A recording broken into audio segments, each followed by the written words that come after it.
Sebab budaya dah berubah. STF pun dah tak ada apa lah. Dia tak ada apa sebab apa? Dia dah... Bukan sebab sistem. Sebab budaya dah berubah. Contoh beradab. Dulu lain yang sekarang. Sekarang dahsyat. Dia punya... Lain lah kita tengok cara dia greeting kita sampai pun dah lain. Dia punya sekarang ni. Saya nampak, saya nampak dia punya flow perubahan. Cara... Dulu saya bercakap, tak ada orang bercakap. Kat STF lah. Sebab saya sekarang ni saya mengajar di STF sebulan 2 kali. Saya mengajar kitab. Dekat Musala. Musala tu. Saya sengaja sana. Jadi kalau dulu kalau kita ngajar tu memang senyap. Jadi hari ni kita ngajar tu ada orang bercakap.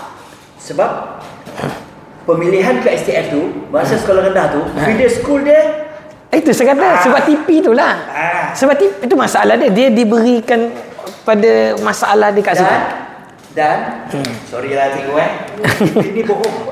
Ya. TV kadang-kadang kita tengok saya pun mesyuarat juga.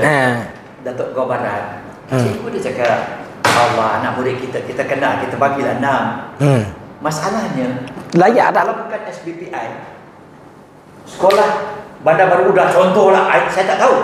Yang berketua Bandar Baru Udah pun kawan-kawan saya juga.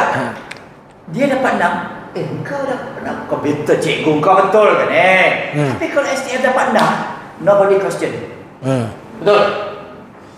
Jadi, minta maaf lah, PBD ni, dia standard dia tak tahu. Sebab tu mak bapak marah. Ya. Mak bapak bukan kata anak aku tak pandai macam aku. Masalahnya, mentang-mentang dia STF, mentang-mentang dia SMKA, 6 saja. Anak aku ni lah. Puasa tengok makcik sebelah tu lebih kurang. Dia anak aku. Jadi itu yang jadi